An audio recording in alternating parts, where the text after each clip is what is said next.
Welcome, everyone. The November 20th meeting of the Baltimore County Planning Board is called to order. I'm Scott Olupka, Chair of the Board. We will now start the meeting with a roll call to account for the members of the board present. When you hear your name, please say aye. Mr. Array? Here. Mr. Brady? Aye. Ms. Brophy is out. Mr. Duval? Aye. Ms. German? Mr. Heckman? Aye. Heinel is running late. Mr. Hinton? Mr. Johnson? Ms. Lilly? Ms. Munezes? Aye. Ms. Panera, we were told to running a little late. Mr. Schulman? Aye. Mr. Tennant is also. Will you now all please join me in reciting the Pledge of Allegiance?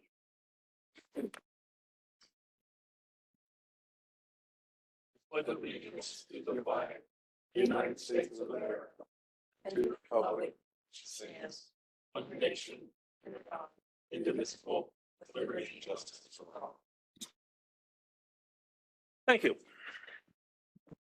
Ms. Bensley, are there any changes to the tentative agenda as published? No changes.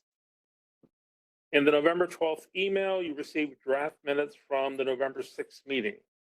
Hopefully everyone has had an opportunity to review the draft minutes.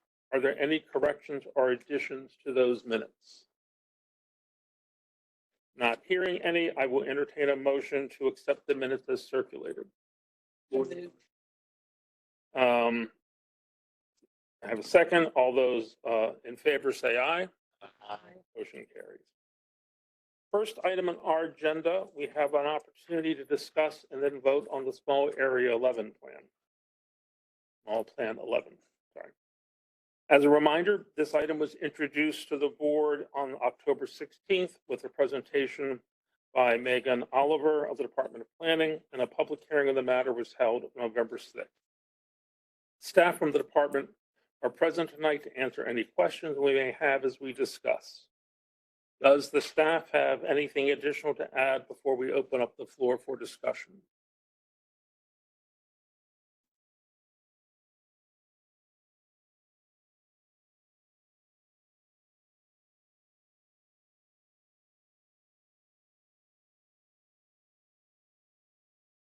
Which would, oh, thank you. Should I repeat everything just for the record? Amendment motion number 5 on page 5 refers to proposed revisions on page 78 of the current draft, which would have expanded the description of livable built environment action 3.6 to explicitly reference the need for a roadway connection between Earls Road and Maryland 43 or White Marsh Boulevard. This particular revision originated from community leader conversations that we had had. And those same individuals are requesting that that revision actually be withdrawn from today's vote.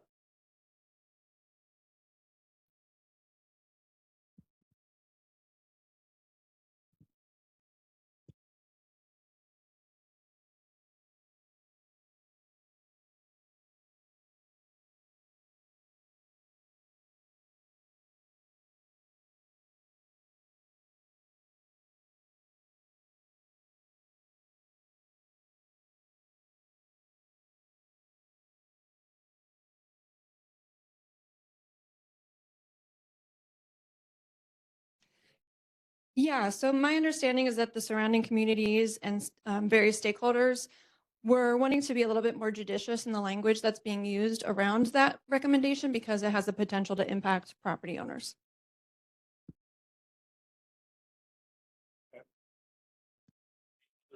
General question. I have a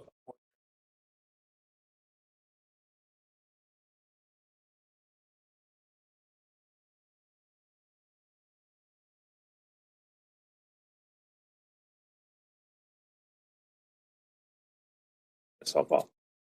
Was any economic impact analyses done or any economic studies? You know, there's only so much retail that any community can support. And I guess I'm concerned about over-promising that there's going to be lots of, it's like, you know, every community wants a Wegmans in their backyard, and clearly not going to happen. So was there any sense of like, okay, here's what you want, but here's economic analysis to suggest this is what we can do? At this scale of the plan, we weren't able to get to that fine level of detail. We had conversations with DUDE throughout the Department of Economic and Workforce Development to make sure that we weren't so far off base, but I think those sort of conversations and studies should happen at the more finer grain as you get to redeveloping individual properties. Okay, thank you. And I guess I asked more, like I said, it's not so much to change this particular plan, but as we're doing plans elsewhere around the county, and I know this has come up on the west side, et cetera, people asking for retail things and like sort of tempering expectations when possible that you're not going to have a supermarket in every corner.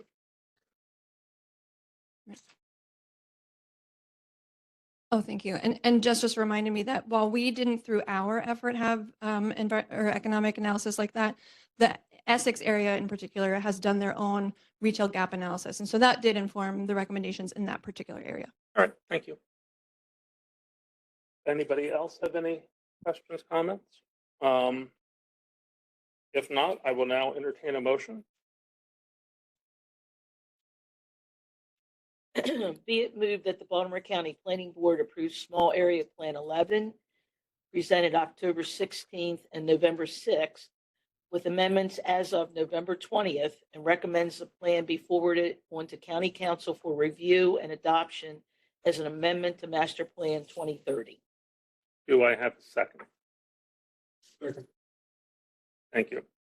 Now that we have a motion and a second, we will accept amendments. Amendments will be taken one at a time. Each amendment will require a motion, a second, and a vote. Board members, are there any amendments that the board wants to propose?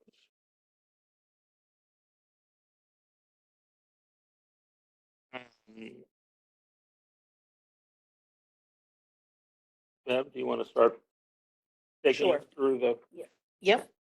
I move to edit sentence level fixes throughout the plan, like grammar, spelling, and clarity issues, and add graphics that may have inadvertently been left out. So just as a refresher, each of you got this document that sort of summarizes what's going on. The motions on the right side, the specific changes over here. The ones in green are more of these edits and grammatical issues, et cetera.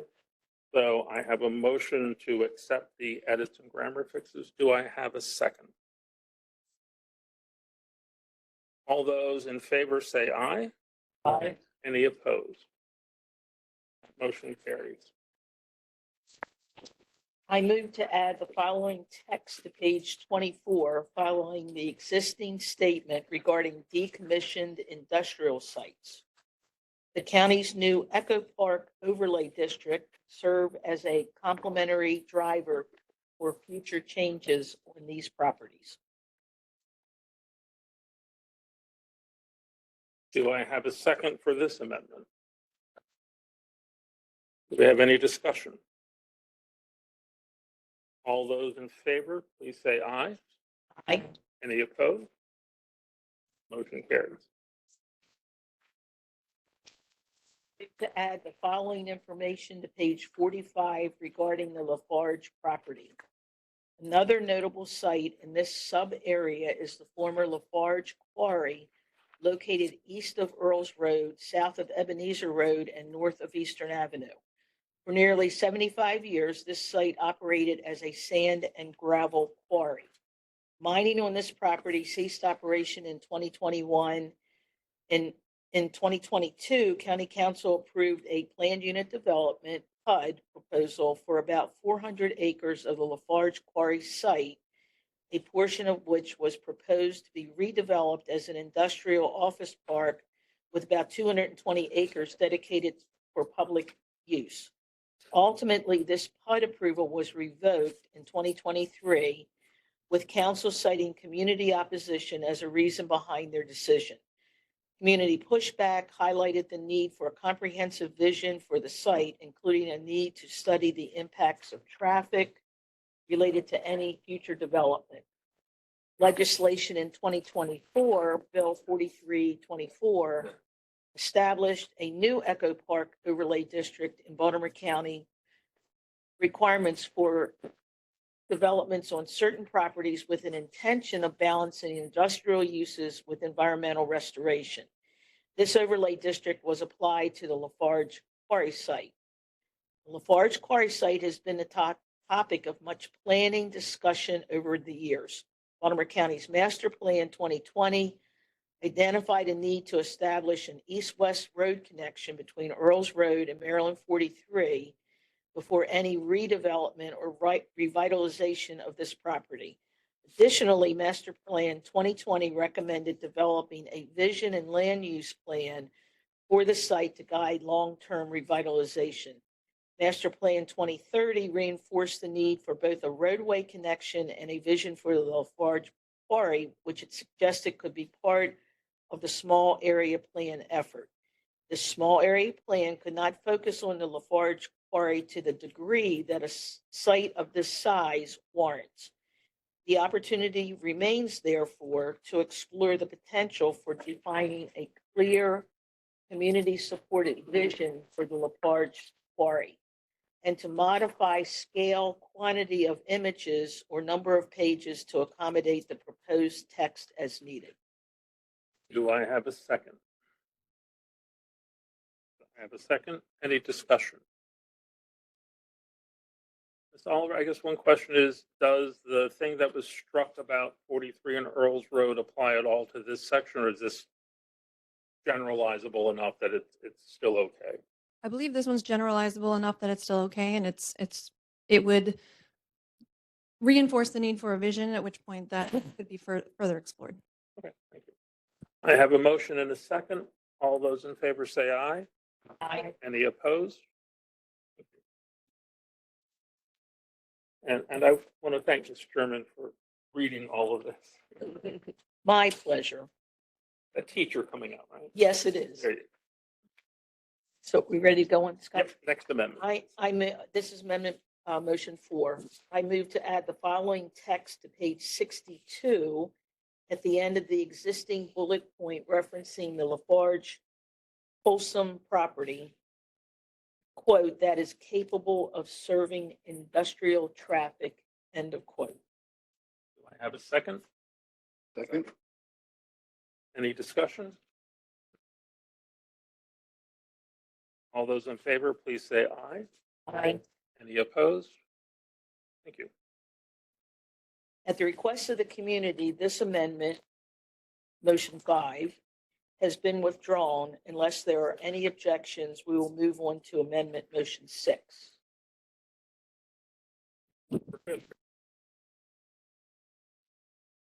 Amendment motion 6. I move to add the following text to pages 79 and 80 within the HC 2.3. Subject: the intersection at Earls Road and Ebenezer Road presents similar safety concerns and opportunities to improve visibility and facilitate safer turning movements need to be evaluated and implemented. Is there a second? Thank you. Any discussion? All those in favor, please say aye. Aye. Any opposed? Amendment motion 7. I move to add the following text to page 92 within the HN 2.3. Subject: following the existing text regarding prioritizing park amenities. Quote, leverage the county's Echo Park zoning overlay district as a tool for expanding available public green space, end of quote. Second? Second. Any discussion? All those in favor say aye. Aye. Any opposed? Amendment motion 8. Motion to add the following text to page 95 within the HC 4.3 subject, following the existing text regarding prioritizing new parks. Quote, leverage the county's Echo Park zoning overlay district as a tool for expanding available public green space, end of quote. Is there a second? Second.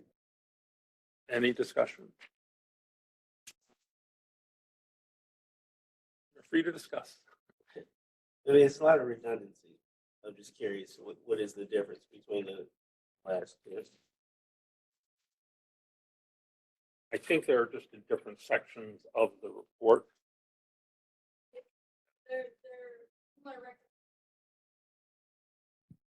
They're similar recommendations. There's a lot of overlap between them, but they're each distinct recommendations. And so it is just reinforcing a similar point, but two different action items.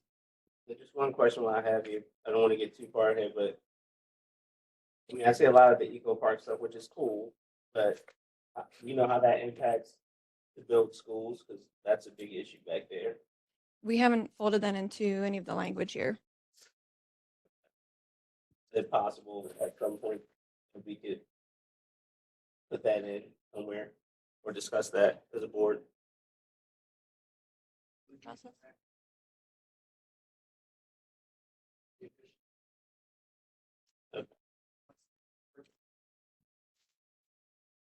Once the board completes its deliberations and voting tonight, it moves on to the county council. So you could either ask the councilman to introduce an amendment, or you could do that here before the work is completed tonight. Okay. Sure. Well, So Let's would get through would- this and- would you like to come back to this item? yes, absolutely. Okay, so we'll hold off on a vote on this item and see if we want to revisit the amendment. So Amendment 9. Amendment not, motion 9. Motion, I move to revise the text on page 107 within the LBE 1.5 section regarding supporting efforts to revitalizing, adding office spaces and retail centers to read as follows. Quote, support efforts to revitalize aging office spaces and or retail centers, including Hawthorne Plaza Shopping Center, Carroll Island Shopping Center, downtown Essex, White Marsh Mall, and the space of the current Essex Library once the new library is relocated to its new facility. End of quote. Do I have a second? Any discussion on this? All those in favor, please say aye. Aye. Any opposed? Amendment motion 10. I move to add the following text to page 109 within the Article 5 subject, following the existing reference to the Carroll Island Shopping Center, quote, and the space to the current Essex Library, end of quote. Do I have a second? Second. Any discussion? All those in favor, please say aye. Aye. Any opposed? Amendment motion 11, I move to add the following text to page 110 within the RC 1.6 section before the sentence discussing high commercial vacancies in downtown Essex and Greenlee. Quote, Essex Library branch opens, the existing library space on Eastern Boulevard will present an adaptive reuse opportunity. End of quote. Do I have a second? All those, any discussion? Sorry, I got ahead of myself. All those in favor, please say aye. Any opposed? Amendment motion 12, motion to add the following text to page 110 within the RE 1.7 subject at the end of the existing text regarding economic revitalization efforts targeting aging retail and strip malls, quote, and the space of the current Essex Library facility, end of quote. Second. Second, thank you. Do I have any discussion?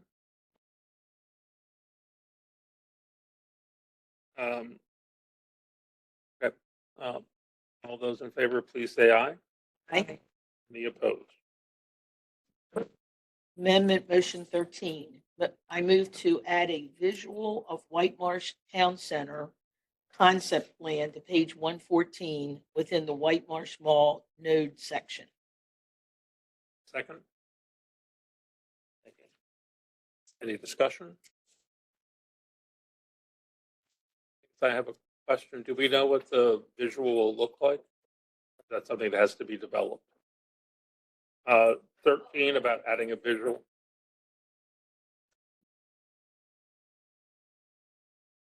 Yes, so there's already there was a White Marsh Mall task force, and they working with, I think it was Design Collective, a local design firm, came up with a concept visual. So it does already exist, and I can share that with the planning board. I was curious if it already existed. Mhm. Thank you. All those in favor, please say aye. Aye. Any opposed?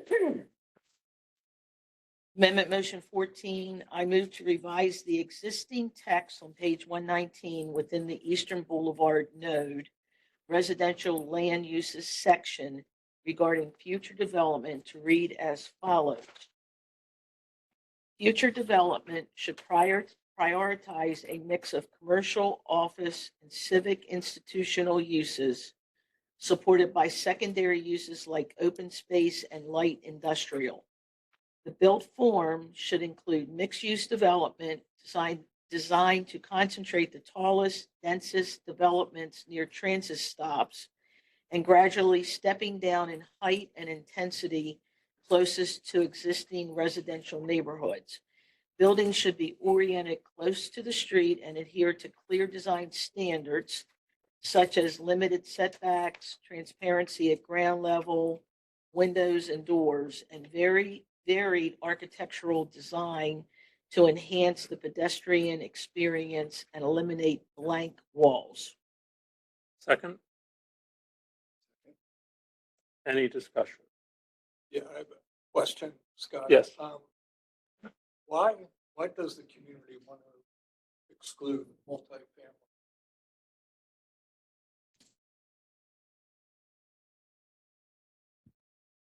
Most of the input that we've received from the community about that has been focused in this particular node. And it's centered largely around the fact that there's not a significant amount of land that is developable in the first place. There are just a lot of restrictions between the rail, the airport, the environmental covenants on the Lockheed properties. And so there just really aren't many opportunities for that to be accommodated in this node. So this is specifically for the area right around the Martin Airport stop? Correct. So this is not a more general statement about mixed use elsewhere? Yes. That answer? Do we agree with that? I mean, frankly, yes, there really aren't many opportunities like large parcels for multifamily to be accommodated there. So it's just a really limited and there are just few sites to be developed here. If you look at a map, I will admit, I looked at this. If you look at a map, the actual MARC station and parking lot is quite small and constrained by Eastern and Right. is that 43? 43. So not much there. The site across the 43, that like a MARC train depot? It's a maintenance facility. So you've got that, and then you've got the large old industrial building there. So yeah. My name, Mr. Hluka. Aviation Station at one time was a designated TOD by the state. In mutual agreement, the state and the county withdrew that designation, in part because the current ownership was moving towards manufacturing and logistics. They have subsequently had approvals for a Walmart and many retail pad sites as well, leaving really no property. They've also purchased this storage facility property, so there is none. And then across the street is Martin Airport and the manufacturing and development area there. So to Mr. Luca's point, the designated node site really is entirely industrial and intended through development plans that have been approved to become even more industrial. Then I guess the one question I did have, so the area sort of on the north side of the rail though, which looks all forested, undeveloped, is that undevelopable or is there? Portions of it, yes. So portions of it I think are in land preservation, but they're not able to be developed. And so in addition to just the challenges of being able to access that area because of the railway and just available property, it's just really restricted opportunities. Are you talking about north as you go up towards 43? I'm talking about if you were at the Martin Yeah, station across the track. okay. Yeah, but there are plans for a lot of multifamily like apartments going up 43 right behind the rail station. And there are approved development plans along 43 as you approach this area. But I think the properties you're talking about just south of 43, but west of the rail line, which is mostly forested at this point, there's restricted land. I represent the developer of Greenlee and also the developer of Aviation Station, so I can answer some specific questions. I'm not here on their behalf. I'm just going to give you some information. The entirety of everything above the train tracks is the same 1,000 acres that was part of the development of Baltimore Crossroads and now Greenlee.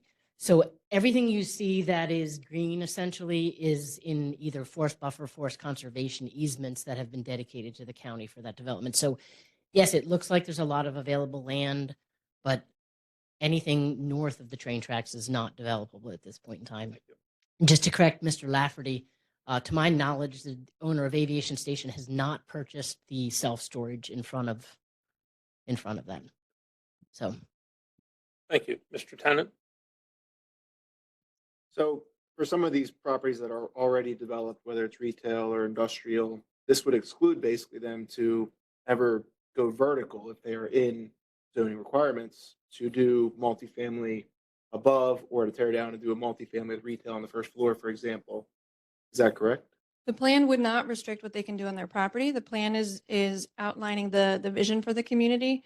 And so some of these property owners were not removing any of their developable, like their ability to develop and expand their property as long as it's within zoning code and other county regulations. It's more so what we see as feasible overall, the larger vision for the node here.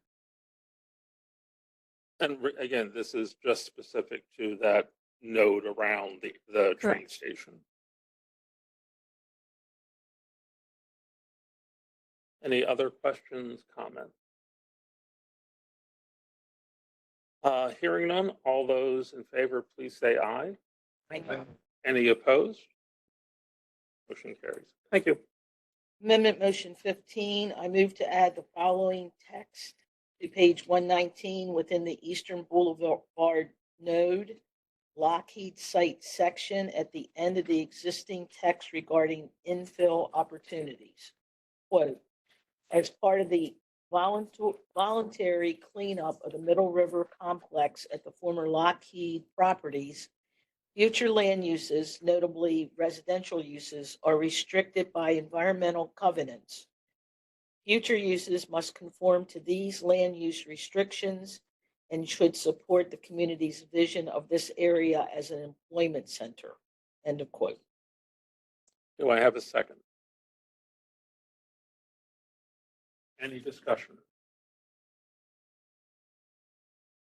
I'm assuming this is basically just sort of a continuation of the same logic from the previous Right. amendment. So there's the voluntary cleanup actually placed restrictions on what can be developed in many of the individual sites from the former Lockheed complex. So it restricts residential. So again, that's tied back to the last point. Any other discussion, question? All those in favor, please say aye. Aye. Any opposed?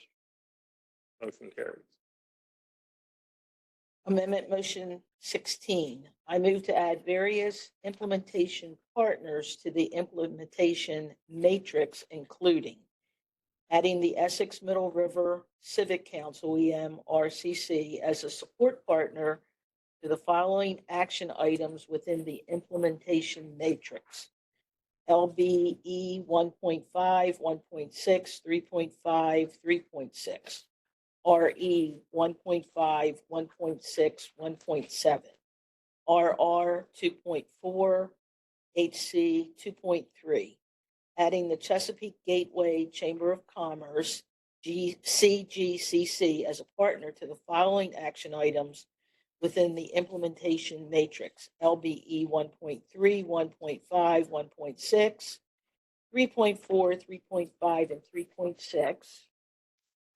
RE 1.2, 1.5, 1.6, 1.7, 1.8, 1.11, 2.2, 3.1, 3.4, 3.5, 3.7, and 4.6, RR 1.2, and adding the Essex CDC as a partner to the following action item within the implementation matrix LBE 3.5. Do I have a second?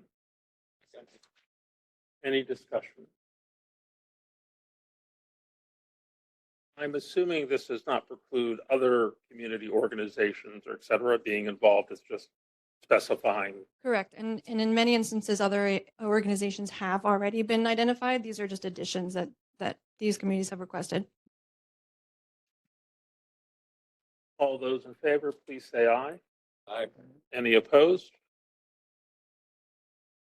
Amendment Motion 17. I move to add the White Marsh Town Center Task Force report to the list of adopted community plans on page 55 within the adopted community plans section and to the summary of relevant planning efforts on page 173 within the appendix section.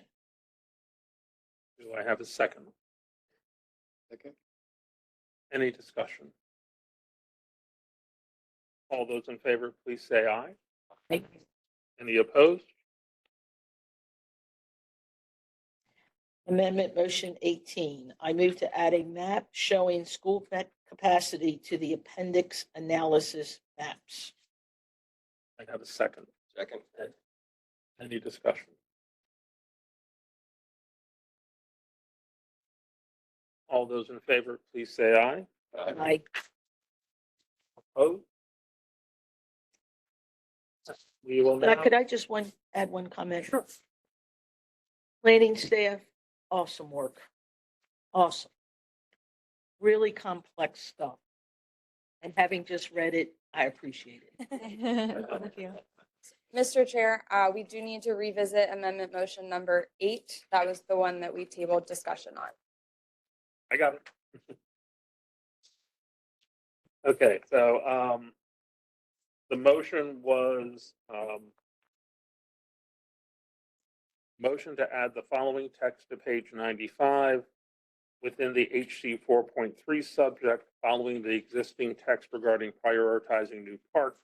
Quote, leverage the county's Echo Park zoning overlay district as a tool for expanding available public green space. Mr. Hinton, you had some questions or concerns?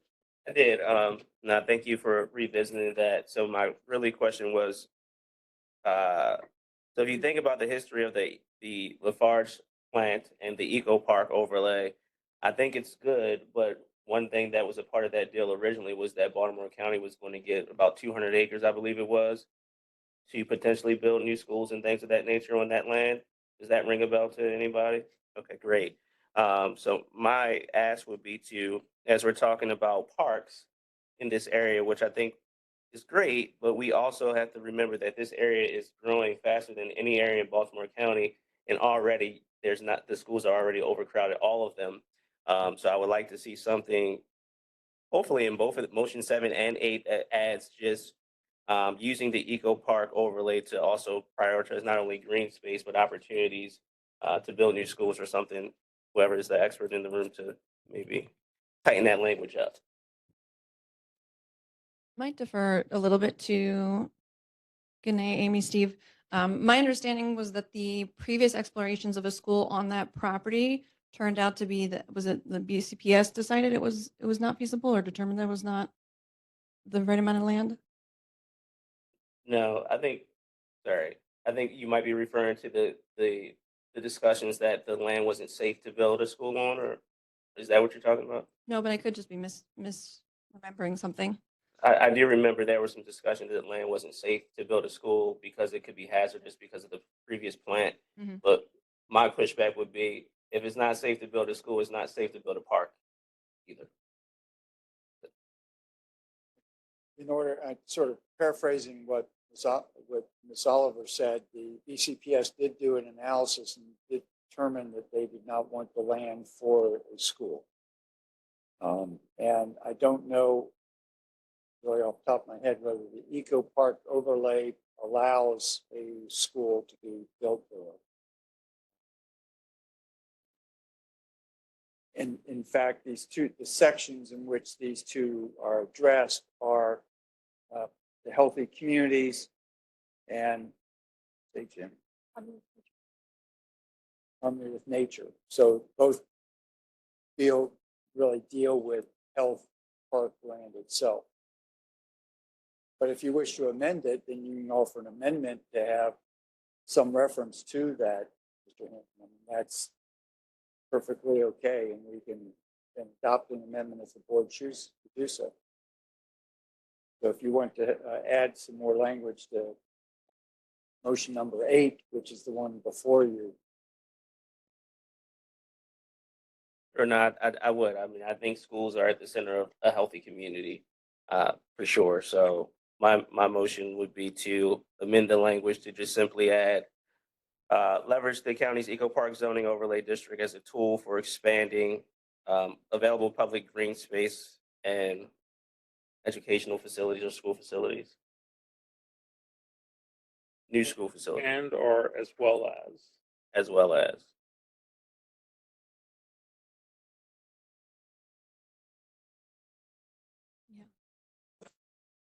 So just some information is coming to my attention. We might want to spend a little bit more time looking at the overlay because it might preclude the use of school use on the property. Like logistically. Just the building standards would change.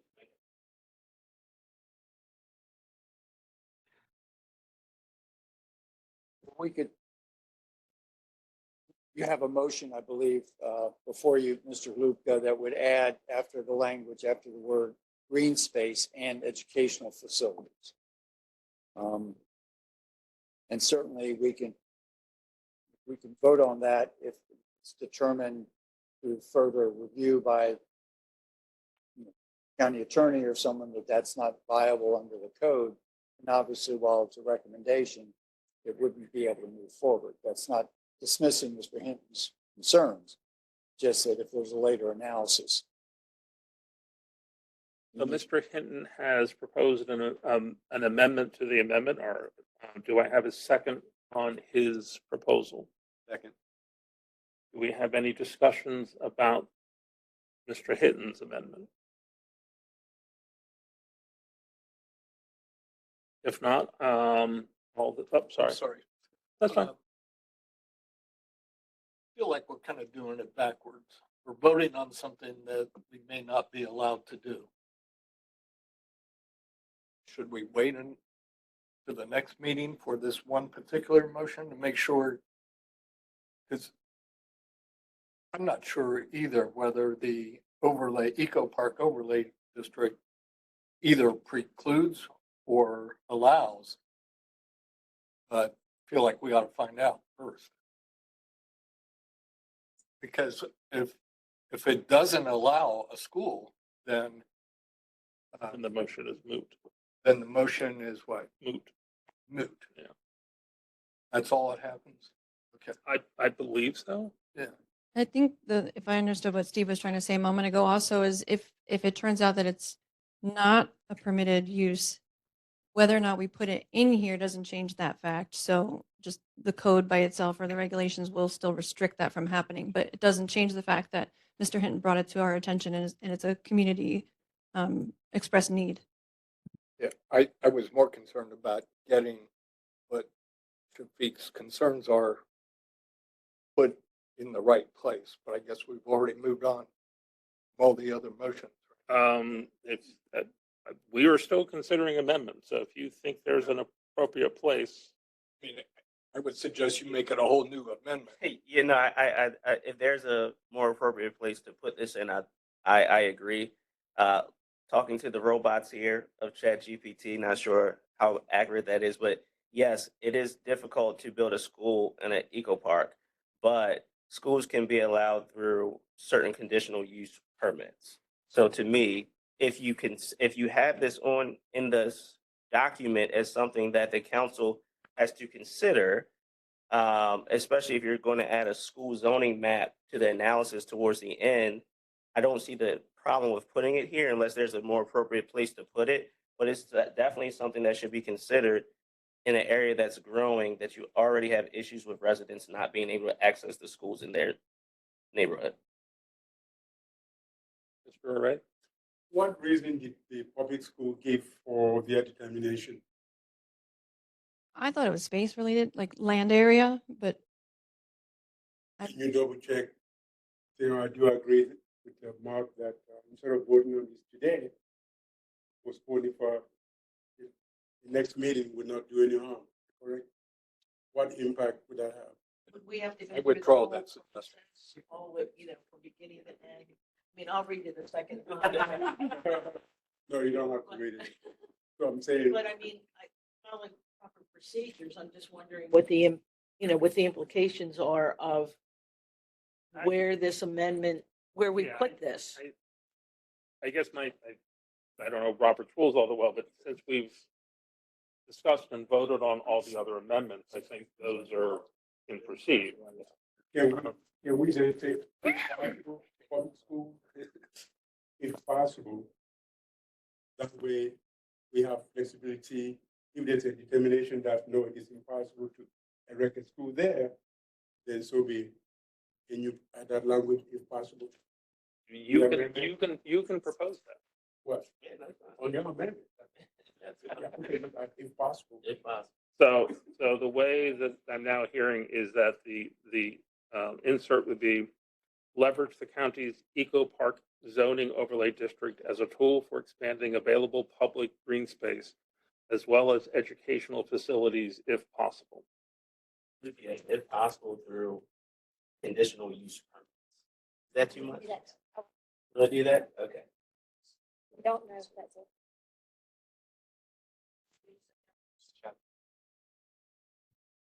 We really need it if possible. If possible. I think it's just giving us even more of an out. Mr. Heckman? Oh, I thought you were raising your hand. Was that a motion? Um, Is it a modification to a motion? I think that is a modification to a motion. So is there any discussion of that? I'm not clear what the motion is. Can we just clear that up? Okay, so the current motion is to amend motion number 8 to now read, leverage the county's eco park zoning overlay district as a tool for expanding available public green space as well as educational facilities if possible.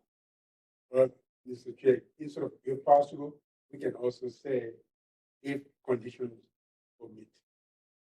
I think that's the same as if possible. Well, I understand. Well, but I disagree with that, Scott. I think if conditions permit is much clearer than if possible. If conditions permit, yeah. Because we're not really sure whether it's okay to build a school on that property. And I just, this is sort of an aside, but as an educator, there was a lot of discussion about that property that would fulfill a need on the east side. I mean, I'm going to tell you, every parent who has a kid that's ready to go to high school, if they're not going to send them to private school, they want them to go to Eastern Tech. Okay. And there are so many other opportunities for kids that are not college bound in a school where there are specialties. And there's a lot of research. They're doing it all over the country. There's a lot of research on it. But a school that would be for first responders, future educators, et cetera. Because there's a lot of need for educators that are paraeducators, not certified teachers. So it would be a building where kids in Essex and Dundalk who are not college bound or whose parents can't afford to send them to college, that could go to a high school that specializes in other, trades or, non-academic areas that I think would be fabulous. But right now, somebody is telling us you can't build a school on that site. I mean, I totally get you, Shafiq. Yeah, I mean, I think part of it was to stop development was the real thing for the eco park. So in stopping development, we create more problems as we see that we haven't been able to solve. I will say, just as a background, so Florida, North Carolina, and California, and areas in Riviera Maya, Mexico, they all have schools in eco park overlays.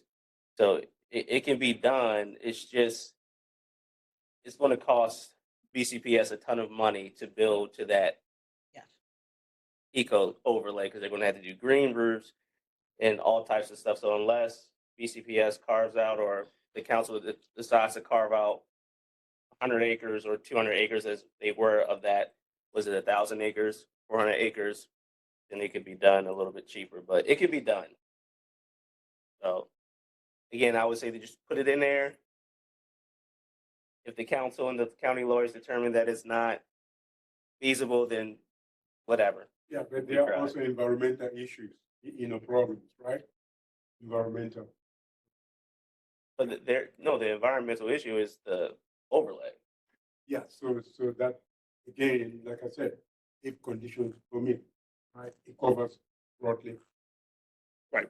So the amendment right now, I will read it one more time, see if I've got it right. Leverage the county's eco park zoning overlay district as a tool for expanding available public green space as well as educational facilities if conditions permit. That second? All those in favor of this amended motion, please say aye. Aye. Any opposed?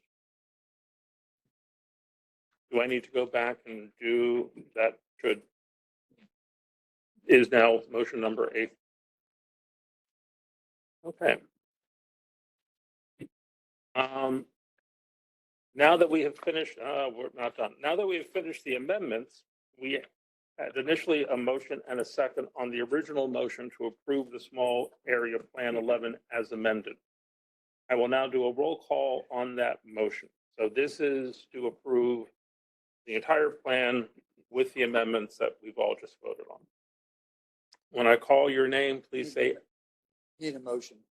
No, I thought we did that. We did that initially. That's what started the whole process. That's fine. When I call your name, please say aye or nay. Mr. Array, Yes. Mr. Brady, Aye. Mr. Duval. Aye. Ms. German. Aye. Mr. Heckman. Aye. Mr. Heinl. Aye. Mr. Hinton. Aye. Mr. Johnson. Aye. Ms. Lilly. Aye. Ms. Muneses. Aye. Ms. Pinero. Mr. Schulman. Mr. Tennant. Thank you. The motion carried. Time is it? We're good. Ms. Bensley will fill us in on major actions of the November 13th Landmarks Preservation Commission meeting. Thank you, Mr. Chair. At their November 13th, 2025 meeting, the Landmarks Preservation Commission voted to issue 10 certificates of appropriateness to the following properties: the Emery Grove Hotel located at 102 Wall Avenue in Glendon, the Brennan property located at 102 Rosewood Avenue in Catonsville, the Dundalk Patapsco Neck Historical Society and Museum located at 4 Center Place in Dundalk, the McGoy property located at 37A Wall Avenue in Glendon, the Pest House located at 9811 Van Buren Lane in Cockeysville, the Costa property located at 16223 Corbett Village Lane in Moncton, the PAP property located at 25 Watt Avenue in Glendon, the Lizana property located at 12605 Delaney Valley Road in Phoenix, the Rogney House located at 14943 York Road in Sparks, and the Main Street 202 LLC property located at 202 Main Street in Reisterstown. And that concludes the report. Thank you very much. Ms. Bensley will now fill us in on legislation recently passed by the County Council following our last meeting.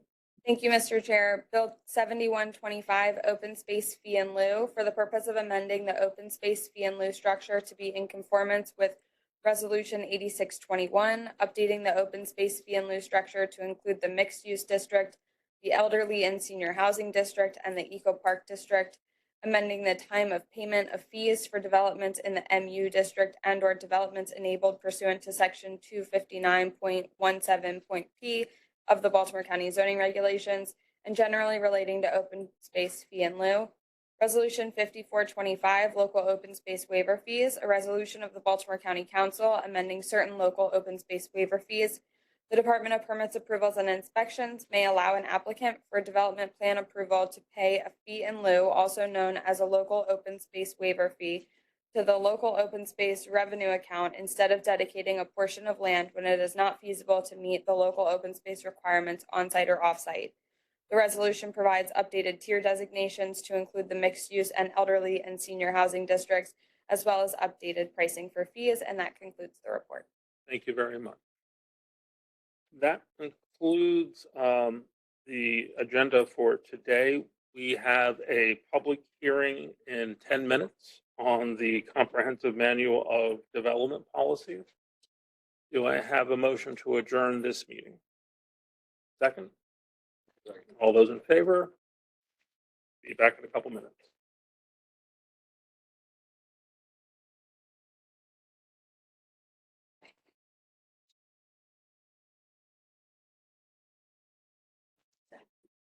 We're good? Good evening and welcome to the Baltimore County Planning Board hearing for updates to the Comprehensive Manual of Development Policy. This public hearing is called to order. I'm Scott Halupka, Chair of the Baltimore County Planning Board. We will start with a roll call to account for the members of the board present at this time. When you hear your name, please say aye. Mr. Array, Mr. Brady, Aye. Ms. Brophy, here. Mr. Duval, Aye. Ms. German, Aye. Mr. Heckman, Aye. Mr. Heinl, Aye. Mr. Hinton, Aye. Mr. Johnson, Aye. Miss Lilly, Aye. Ms. Muneses, Aye. Ms. Pinero, Mr. Schulman, Aye. Mr. Tennant. Thank you. The updates to the Comprehensive Manual of Development Policies, or CMDB, were introduced at the November 6, 2025 board meeting with a presentation by Ms. Jennifer Nugent of the Department of Planning. Tonight, Ms. Nugent is here to further present the item to the board. Following her presentation, board members will have a chance to ask questions, and then we will have the opportunity to accept public testimony on the matter. Following our public hearing, we will reconvene our board meeting for a vote on the matter. Please join me in welcoming Ms. Nugent.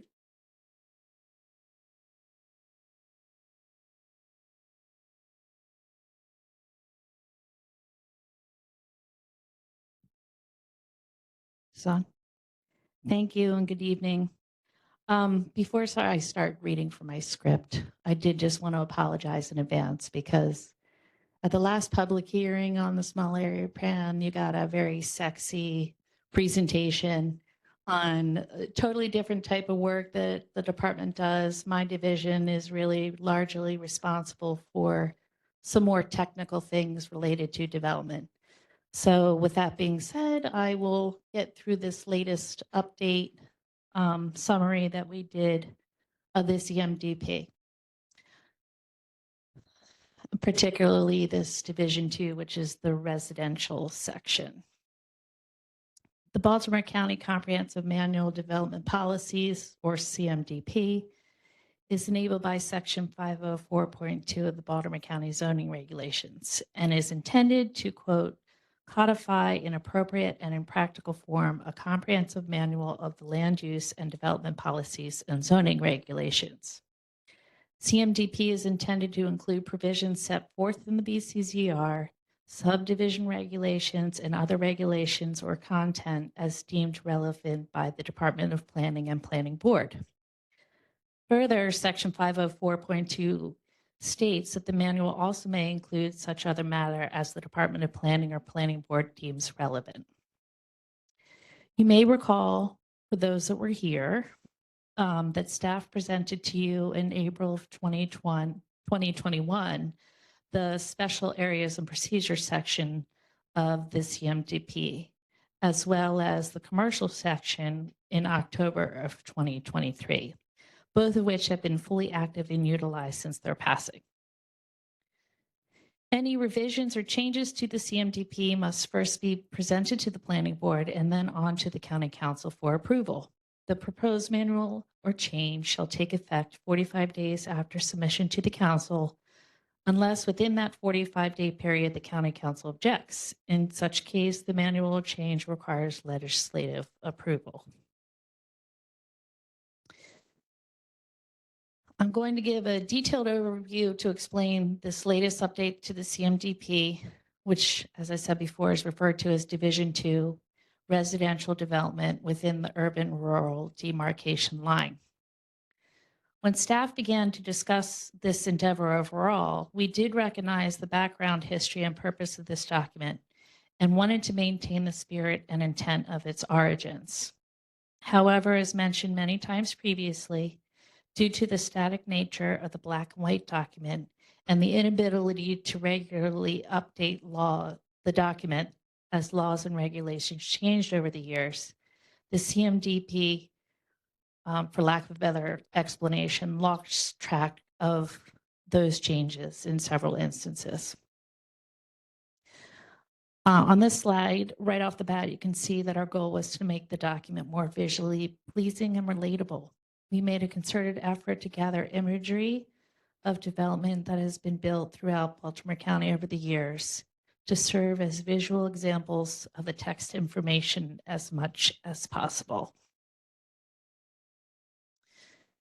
The original CMDP was adopted by the Baltimore County Planning Board in 1972, and subsequent amendments occurred in 1988, 92, 2006, and 2010. The CMDP is comprised of several useful standards, guidelines, and regulations that the county reviewing agencies utilize to help steer commercial and residential development within the goals of the master plan, as well as the Baltimore County zoning regulations. It is intended for use by the public when creating development projects throughout the county. The Department of Planning relies heavily on this document in the absence of, or in addition to, any adopted design guidelines for any specific area within the county. The general guidelines and principles outlined within and related to residential and commercial development help in leveraging desired design outcomes.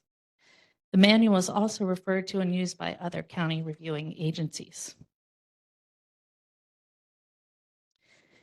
In its current form, the document exists as a black and white static manual without the ability to click on links or references, and the quality is not desirable compared to current publications found on the county's websites.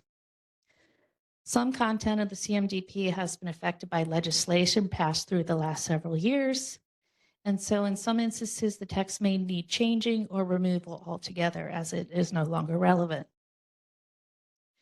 The department tackled this residential development section last as it was the most involved work. Careful study and analysis went into reviewing the residential standards, residential guidelines, and the residential compatibility that comprise this current effort. With the involvement of staff from the zoning office, the BCZR was carefully checked in accordance with the residential standards section to assure that all current zoning setbacks and dimensions were accurately reflected. Several tables within the existing document were checked for accuracy and completeness. Where in the BCZR it was referenced to, quote, see the CMDP, the contents of those cross-references were checked for clarity and conciseness. The entire residential standards subsection has been changed from its previous version. Some items were categorized or resituated. As you can see, we carefully and further designed the standing housing categories to fully encompass the various housing typology and terminology that is used within the BCZR. So the photo on the right is kind of showing, if you had seen it in your draft that was sent, our new format to break down the table of contents. We collated uses and typologies into subsections. For example, panhandle lots have been placed in the standard housing category since they are permitted in all DR zones. Multifamily buildings and alternate housing types each get their own subsections, as there are specific standards and specific zoning categories where these are permitted instead of all DR zones, or they require specialized review. You will also know that the new overall table of contents has no page references, and this is by design. For within each subsection, the pagination is comprehensive of that section only. We intended this so that when updates are required, only the pagination of that subsection needs to be reformatted instead of the entire document. That was the previous practice, which created a lot of confusion and inconsistency if users did not have the latest versions.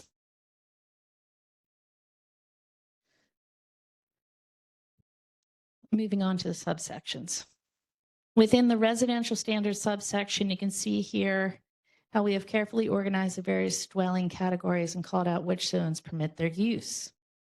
Where applicable, we have provided web links within the document that take you directly to the reference section of the Baltimore County zoning regulation tied to that standard. Both the BCZR and the Baltimore County Landscape Manual are referenced through these sections as they are required for residential development within Baltimore County.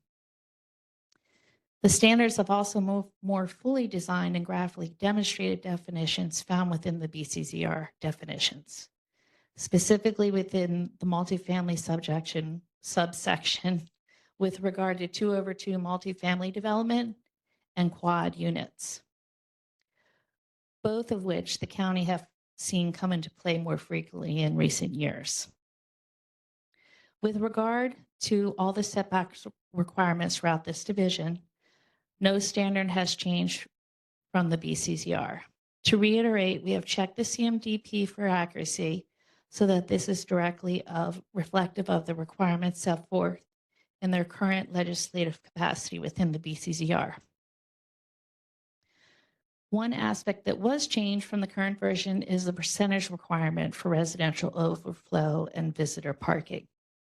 And I wanted to highlight this to you all because the CMDP document is the guiding principle for overflow parking for residential development.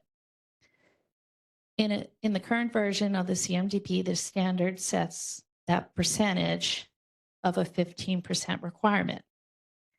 Through several conversations among staff and the zoning office staff, resulted in the suggestion of the increase to a 30% parking requirement based on professional experience and feedback from residents living in communities that express frustration of newly constructed developments not having enough parking. Oftentimes, it was expressed that many occupants of these new homes can often own more than 2 vehicles, creating an overabundance of vehicles in the development.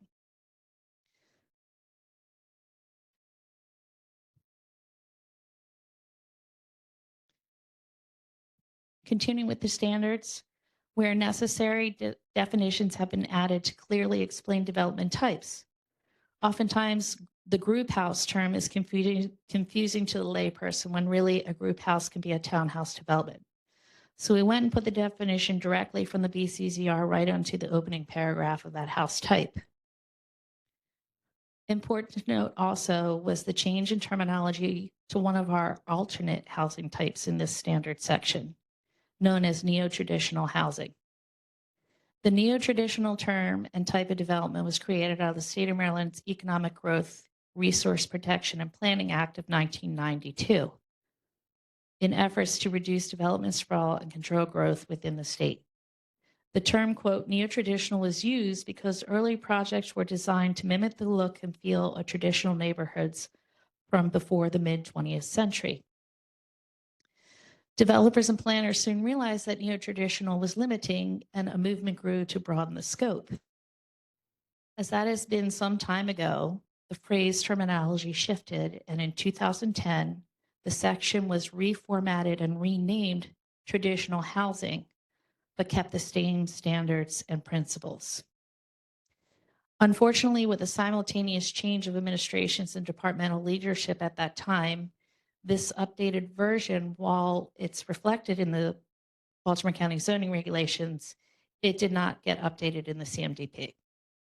This discrepancy was pointed out to us by the public in 2021, and as a temporary fix, it was inserted into the 2016 version of the CMDP, since legally it had been passed by the Planning Board and Council in 2010. So now before you today, and to further demonstrate, not only has it been properly situated and defined, but like the rest of the document, the graphics of that section have been updated to demonstrate all the regulatory standards, and they do coincide with the zoning setbacks within the BCZR. In the residential guidelines section, they were updated to reflect a similar format to the commercial guidelines in terms of subtitle groupings. Photographic examples also highlight the narrative further within the framework of the design principles. Staff had some fun with this using drone technology to capture the right photo to demonstrate some of the guidelines.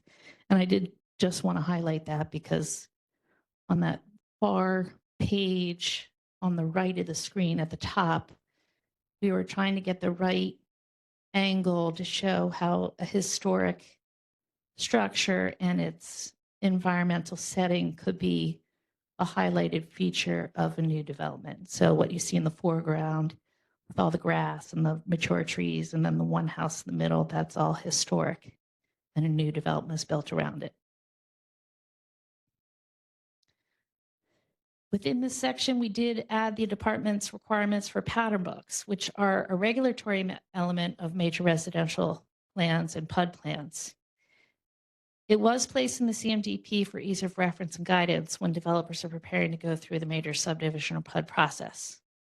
This pattern book checklist is not new information. However, it is in regard to content being introduced to the manual. So we wanted to have a place for ease of reference for people needing to meet that checklist requirement.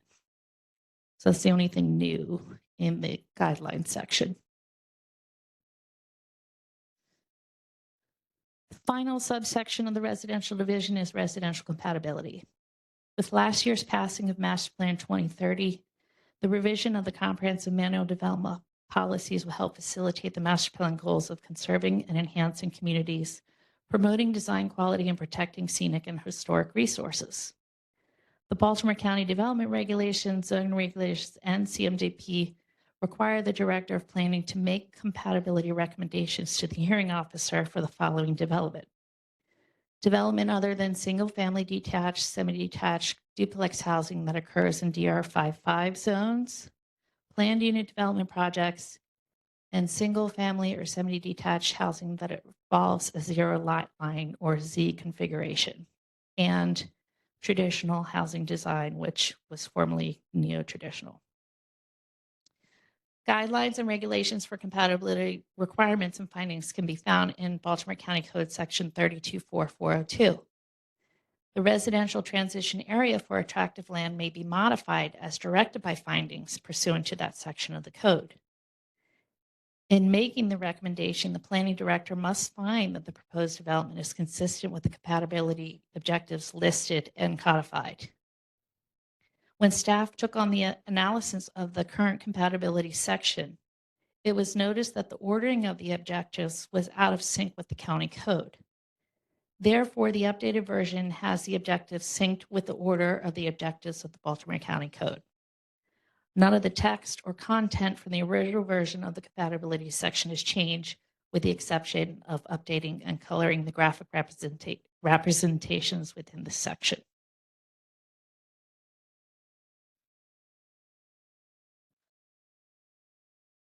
Finally, since we had sent you the draft to today, we did notice a few clerical errors within the draft, and these were mostly just some text corrections. For example, on page 6 of the residential standards, the fence setback dimension should read 10 feet and not 20 feet. On page 7, the first line of the second column, there should be no asterisk after the 45-foot dimension. The non-residential principal building setback table on page 16, a column was inadvertently cut off and has since been added back in, which was the rear yard setback column, which is on the far right at the top image. On page 17, a comma was missing for the following: like panhandle lots, comma, these alternative housing types are not a matter of right, comma.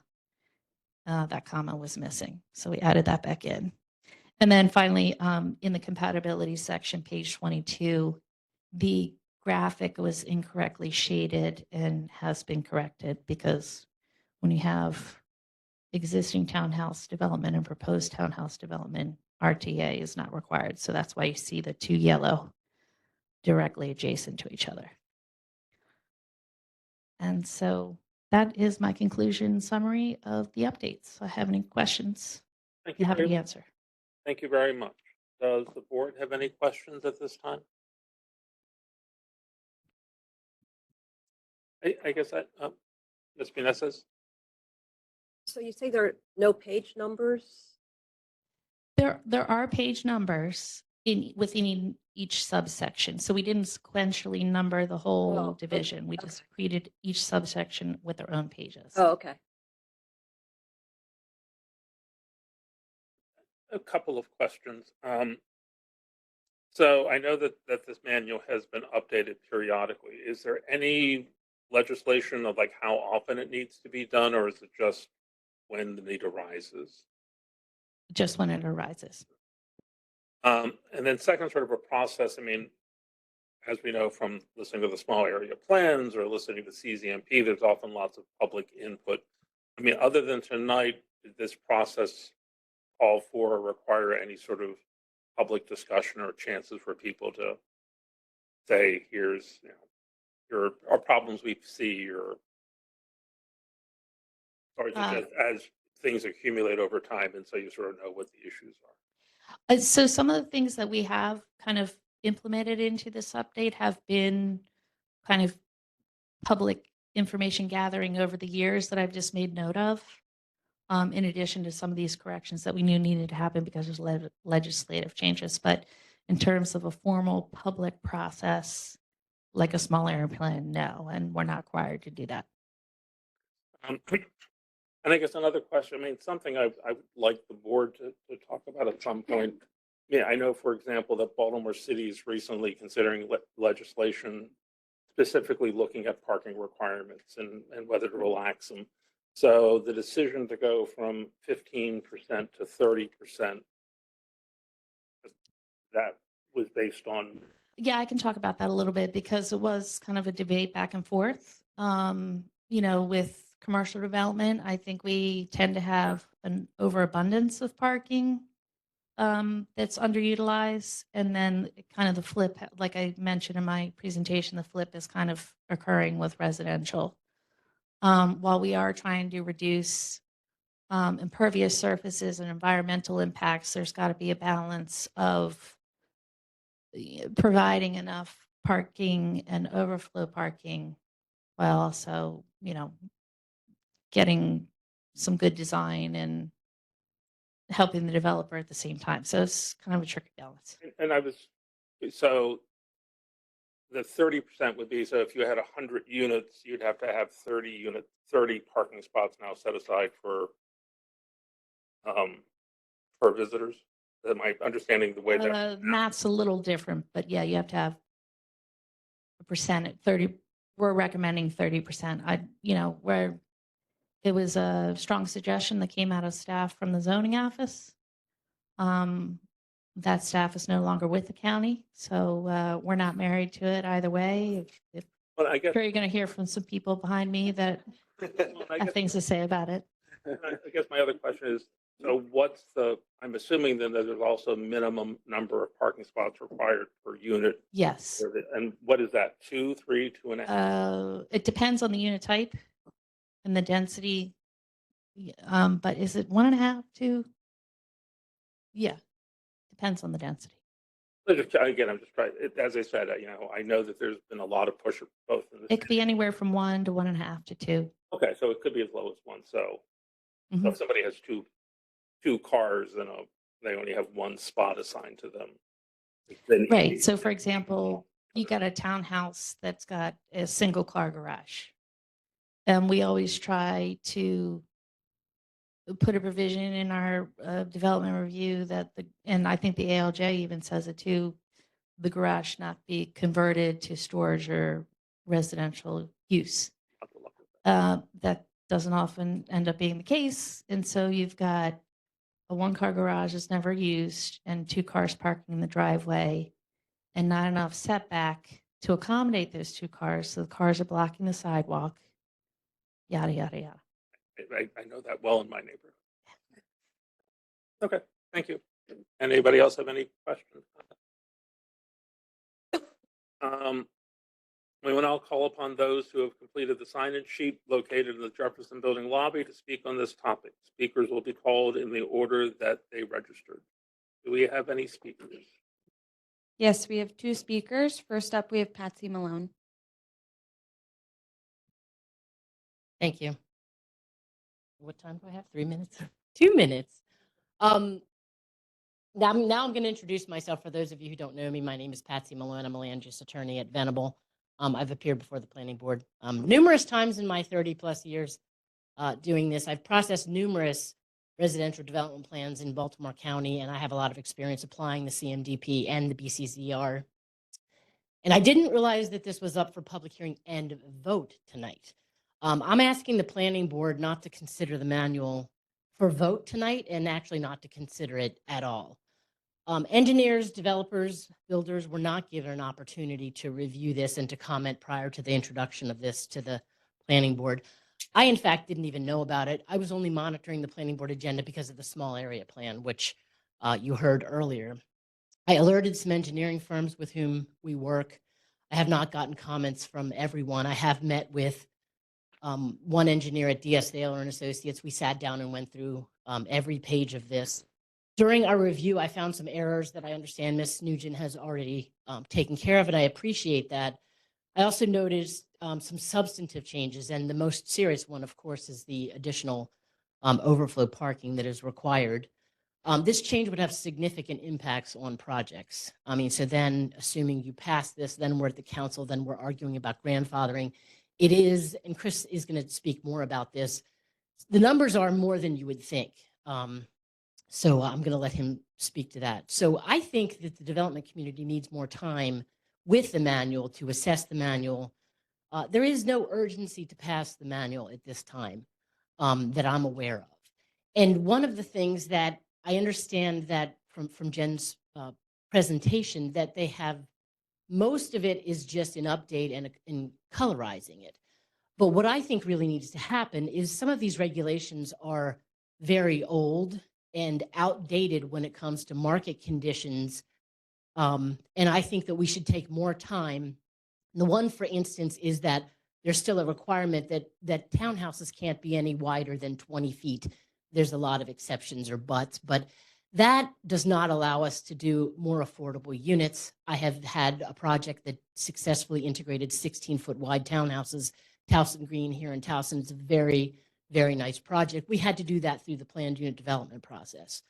So I would ask you to consider asking the planning department basically to take a closer look at some of these provisions and consider that. The other thing is that I note on the cover sheet of the CMDP, it is a beautiful image, and I commend their aerial photography, but that is an image of Greenlee.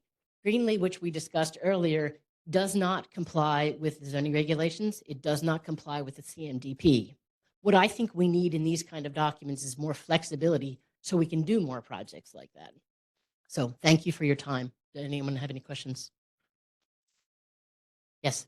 All right. You seem to be against additional parking. Is there a reason? What I have observed, all of us here, I think Sure. a few years ago, we talked about parking, that developers, you want to build and just compress, homes, no space to park. And it has been a problem in every area. So why are you against additional parking? There is language actually in the CMDP that talks about reduce, and in this section, these sections that talk about reducing parking, minimizing impervious. Those have been goals in Baltimore County for a while now. So to see, it came as a shock to us to come see that we're now doubling the amount of visitor parking. It impacts pending projects potentially, and it impacts, a lot of the projects we're doing are infill. There's not a lot of land to do parking that may or may not be used. It's 30%. If you put 100 units, 30%, those units should be additional parking to make it easier for the residents to be able to live a life without struggling. So I don't know why you are against that. Sure. Why are they struggling now? Sorry. Why are the residents struggling? And that's a Where's my tape? HOA issue. Say that again? Why are they struggling? No, because, these new homes, they put so many houses, there's no place to park. If you have, family members, there's no place to park. So My thing is, I think. These are two examples, and the math, as Jen said, the math is not exactly right. These are two projects that we either have pending or are going to bring forward. For 79 towns, on a project that is pending before the county, we would need 48 visitor parking spaces. That seems excessive to me. So that's the math that we're talking about. For 250 apartments, we would need 94 parking spaces for visitors. That's a lot. Does it actually say visitor parking or? It's overflow or visitor parking is how it's defined. It's just, Families may need overflow parking. That doesn't mean you're having company. Now, majority of these are fee simple homes, right? Either townhomes. it single applies to family. townhomes and multifamily apartments. Are the single family homes are not listed as having this requirement. But obviously, there's a housing shortage in Baltimore County, and I would Yep. assume that putting more layers to prevent more housing to be built is only going to hurt things, and people are looking for places to live, Sure. especially townhomes. Somebody's looking to buy a townhome. That's their prerogative. We're going to buy a townhome that's limited on amount of places their guests can park. That's their prerogative. Is my 2 cents. Especially within the URDL. Right. When you say you need more, that you want us to not vote on this and push it back, how much more time are you talking about? And would that time actually change our minds or sway us to not accept this plan? At a minimum, I would ask that the vote not occur tonight. I mean, I know that Jen went over some of the changes. We haven't even been able to verify that those changes have been made ourselves. So at a minimum, I would ask that the vote not be tonight. I would ask you to consider as a board, considering asking the planning department to reevaluate the manual in light of existing conditions, existing market conditions. For instance, the glossary, the glossary has not been updated, has outdated terms, has the local open space designations that don't exist anymore. My understanding is they ran out of time. But my question is, what is the rush? Why are we rushing through this instead of getting it right? May I ask Ms. Nugent a question? So in preparing this, how long, did you consider all these things that you're talking about? When we originally started all of the CMJP, our directive was to update it to using current technology, current, graphics, whatever, not make any substantial changes. We don't have the professional qualifications to do market analysis. We'd have to hire a consultant. Our resources within the department are very limited.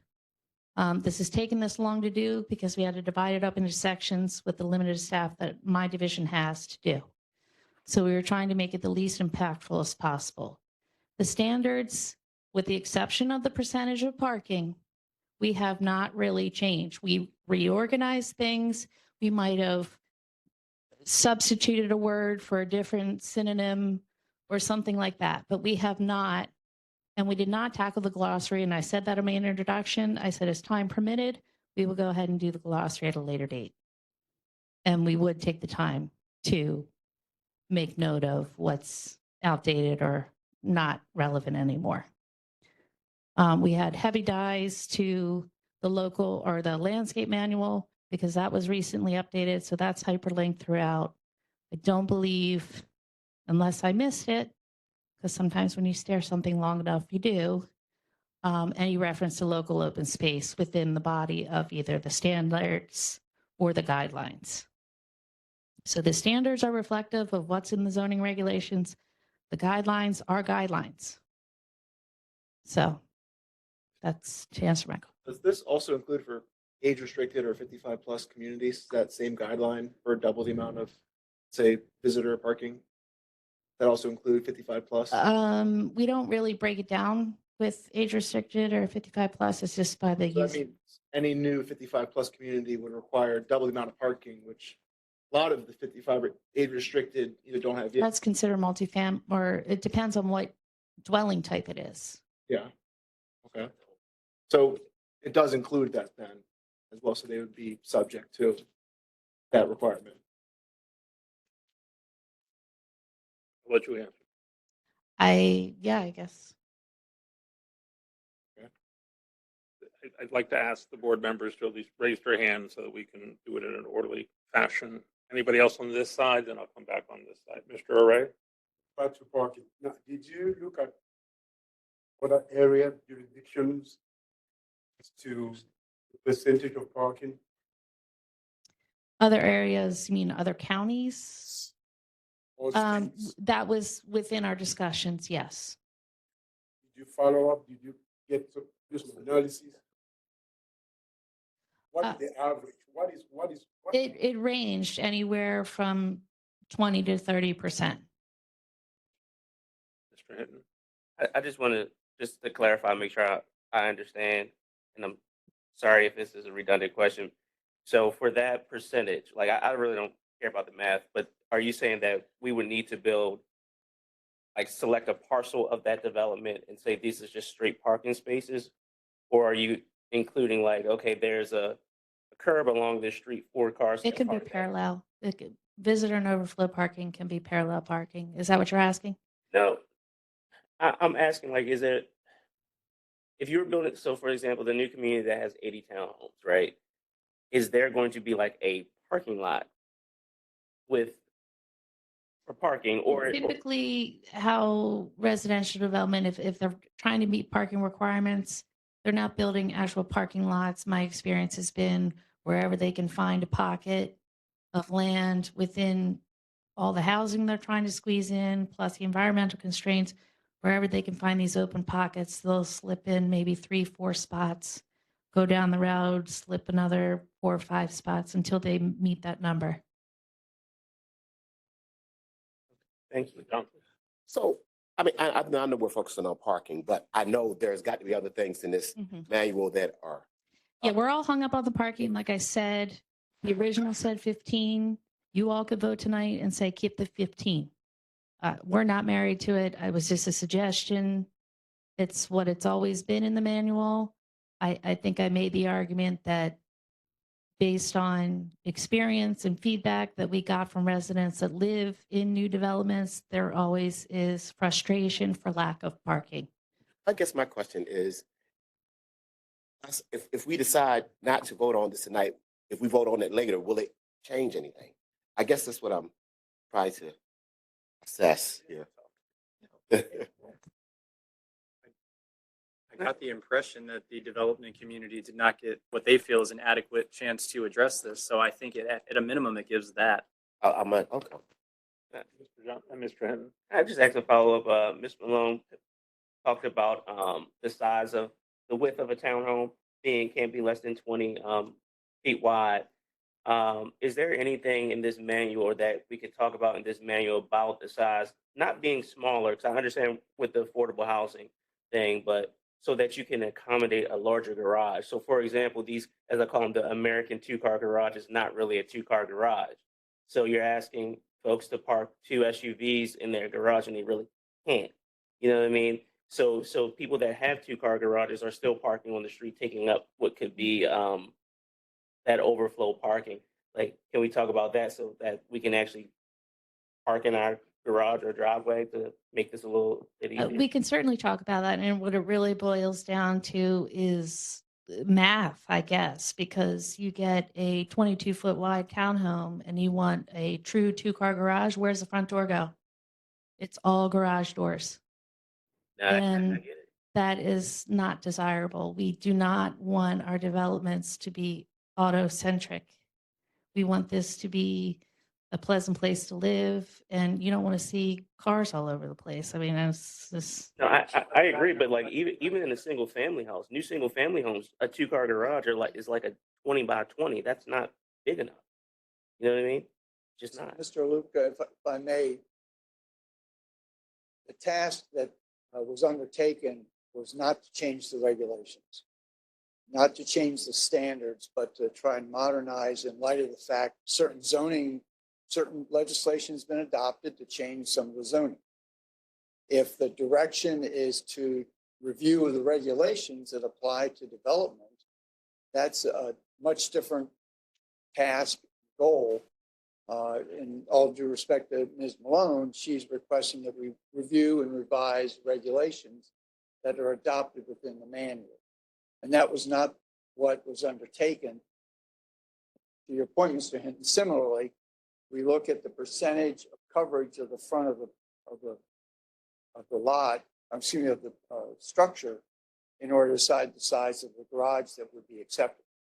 And that's a regulatory basis, based in the regulation, CCR. So that's a different task that was undertaken with this, which is really primarily to try and update it without revising the regulation. Mr. Johnson. So to the Ms. Malone's comment that the development community did not have enough time to look at this, were they given any feedback prior to, or any time to comment on what was going to be presented to us tonight?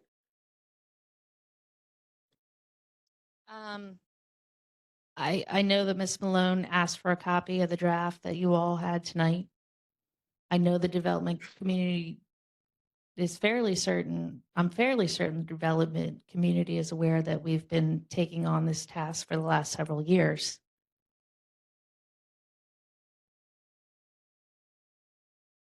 Ms. Meneses?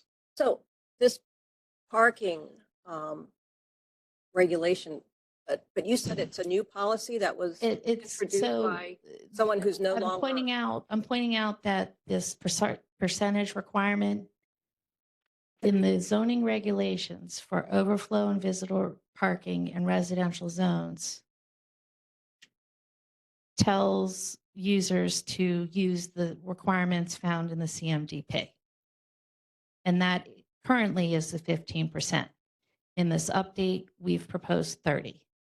So that's new policy. Yes. Oh, I think that introducing the new policy isn't in keeping with what the goal of this. It is for the CMDP because, as I wrote in 504.2, the director of planning or planning board can introduce policy based that we follow this procedure. So I move that we postpone voting. We still have a public You're speaker. still in discussion. Oh, sorry. Oh, sorry. Can I?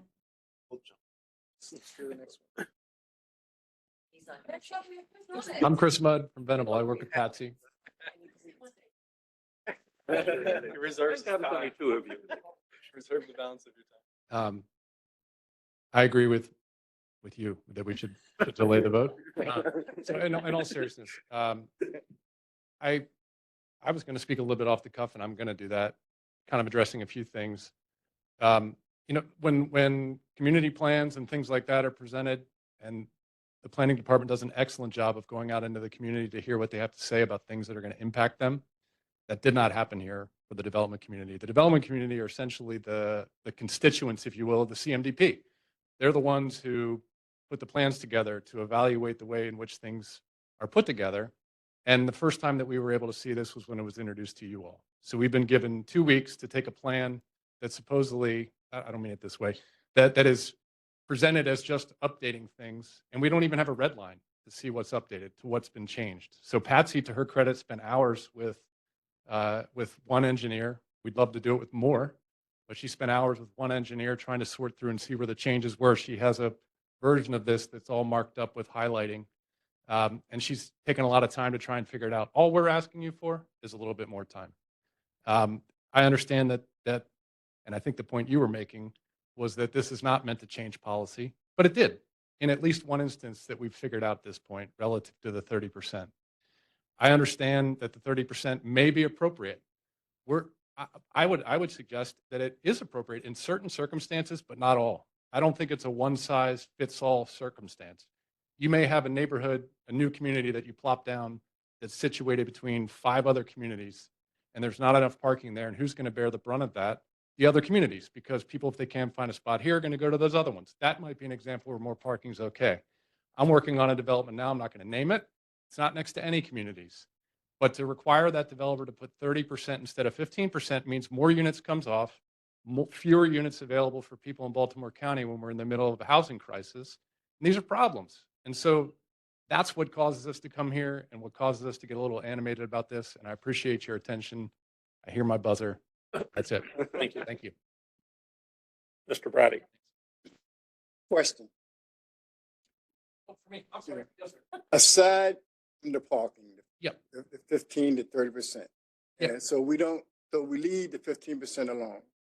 What problems does your community have with the project? The problems that we know of, and I say that because I don't think we've had enough time to adequately figure it out. But some problems that we know of, this is an update. Ms. Malone identified, I can pull it out for you, but the glossary that we were talking about. If the purpose of this document is to bring it into compliance with the other regulations that are out there, why are we still mentioning the term local open space? Why are we mentioning the term active open space? Why are we mentioning the term active open space, passive open space? Why are we mentioning there are other terms in here? If we're going to fix it, let's fix it. But let's not fix it and then say we're going to come back and fix other things. If there is some regulatory requirement that we're up against to be doing this tonight, fine, then maybe we have a different position. We're not aware of anything that's causing this to move at this pace other than the planning staff. All right. So how much time do you need? So there's a group that's called the BCEA, Baltimore County Engineering Association. It's a informal group, but they meet monthly. They have a meeting, I think, on December 9th. I think it would be worthwhile to send this out to the BCEA tomorrow and to ask the planning staff to go to the BCEA and to get feedback from the BCEA. If the BCEA doesn't take the time to review this and provide feedback, shame on them. But I think there's an opportunity, and same with MBIA. Send it to MBIA and they're the home builders, right? They're the people that literally apply this on a regular basis when they come in for new housing communities. Give them a month, set a deadline. And the planning board tonight could say, let's put this off. Let's put this on our agenda for January or maybe February and come back to us. And whatever comments are in place that may cause or may not cause planning to change their mind, great. And that if people don't like what changes planning might make to this document in response to those comments, then they can come back to the public meeting that night and let you know. But right now, you could say one of two things, but the fact that 2 people are here tonight tells you that not enough people know about it, or it tells you people don't care about it. We fear that people don't know about it, and that's why we're asking for more time. Okay, so second question. You've heard about, the parking concerns. Sure. Right now, 15% is very old. Very old. Yep. Just like the glossary. Right. So for you, let me ask you, for you, instead of 15%, considering the changes in time, what would you propose? You are a developer. What percentage would you, compromise with? Do you think I'm a developer, or you're asking me to I take don't a know. hypothetical? No, I'm not. I'm a lawyer. I'm not a developer. So I don't design. design these things. And I think my answer is, this is typical lawyer answer. It depends. It really and truly depends. You may have a design that comes up with a long driveway that enables people to have 1 or 2 spaces in a garage and 1 or 2 cars in a driveway. You may have a neighborhood that has streets wide enough for on-street parking. You may not. You may have a neighborhood that has, to your point, a little parking area or parking area over here. You may have a community that's going in near a church that has property. I was dealing with the planning department on a different church that there was issues about the amount of impervious area they have, and they wanted to add more space. Churches don't get used a lot, right? Except for a couple times a day. My point is, I don't think it is a one-size-fits-all premise. I think to jump from 15% to 30% across the board is a stark change that needs further evaluation and input. If you were to advise your client, Yep. Okay, there's an impasse between 15% and 30%. How can you negotiate? How would you advise your client to compromise? I think what I would ask would be that there be not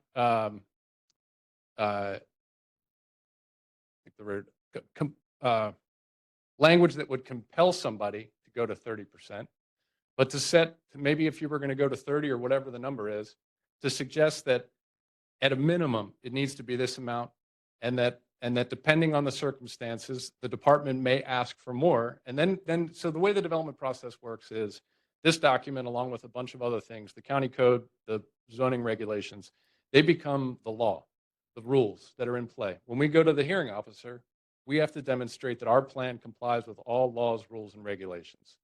So if that plan requires 30, if this document requires 30%, we're not able to provide 30%, we need to get a variance. There could be a circumstance where you could have a requirement that's lower and an aspirational goal for higher, and the planning department could come to the hearing and say, we think all aspects of this plan are fine, but we think there should be more parking, and that would be their comment. But that by complying with the 15% minimum, we would technically comply with the law, and then we would be in a position with the administrative law judge to advocate for less parking or more parking, and then it's up to the judge.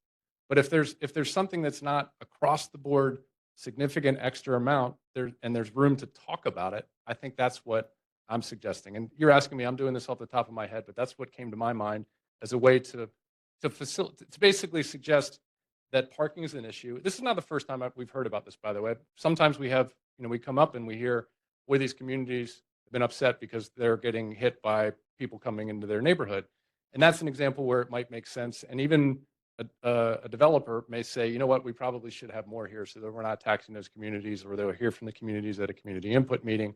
But that's not always the case. So we're just concerned about always the case where it may not apply, and then you're losing units in favor of providing more parking. Mr. Hinton? I'm sorry to keep asking the same question. So the parking, it includes garage and driveway, or does driveway count as the? Driveway count. So if there's two, it's usually, I think, 2 spaces per unit. And if you have a space, if a driveway big enough for a space and then a garage that's a single car garage, that computes here too. So then there would always be a need for at least 15%, or now 15% elsewhere, whether it be parallel spots. I'm actually not aware, and maybe Jen may know, but if the street is wide enough for on-street parking and it's just signed, I don't think that counts as visitor parking. There's visitor parking spaces that would be, signed as visitor spaces, or like a little alcove where you have 3 or 4 spaces down here. That's where visitor parking is. That would be in addition to what could be on-street parking because the street's wide enough for on-street parking. That's crazy. Okay. Thank you.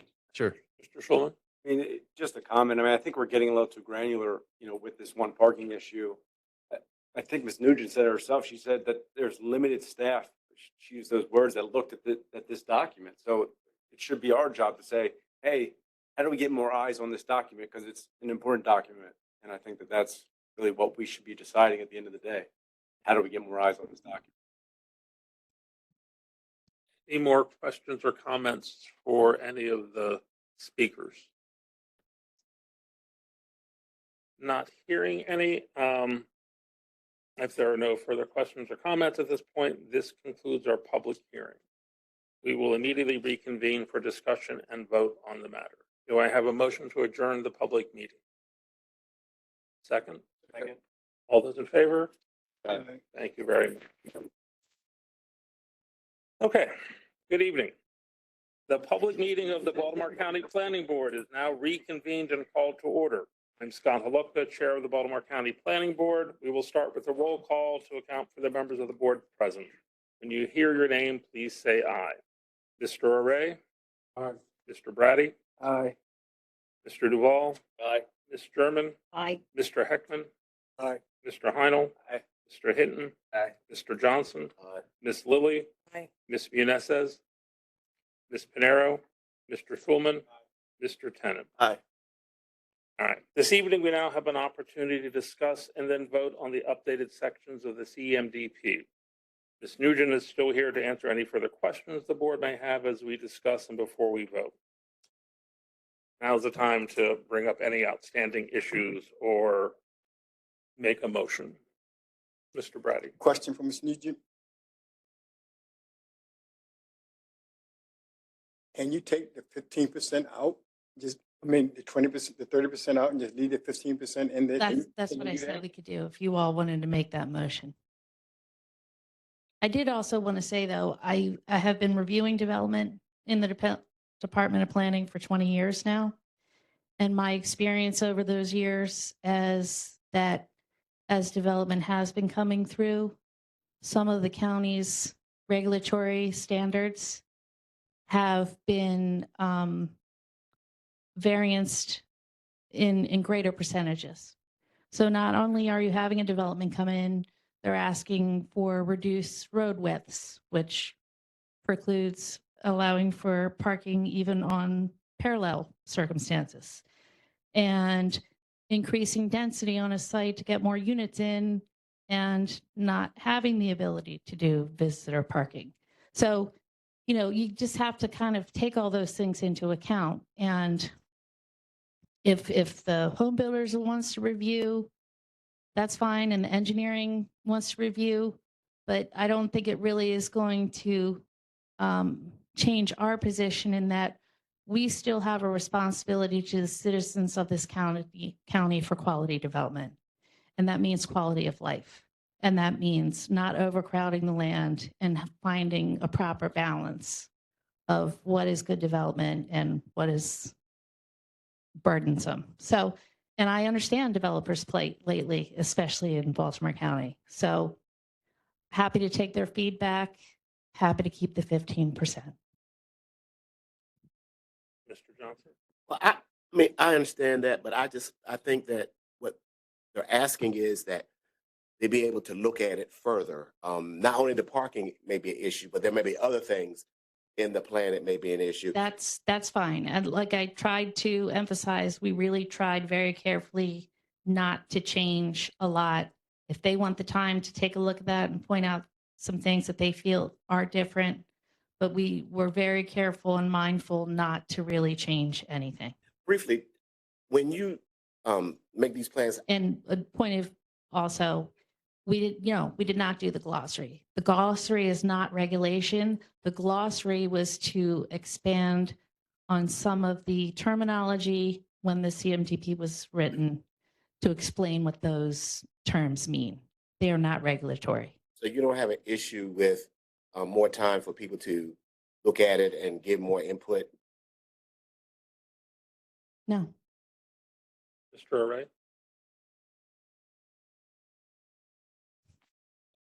There, it's green. Got it. Thank you. I mean, it sounds like a broken record, but you guys, you do a great job, your department.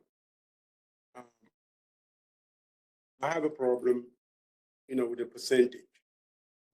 You've come to us with 30% proposal, and I think that it would be unfair for us to stay at 15%.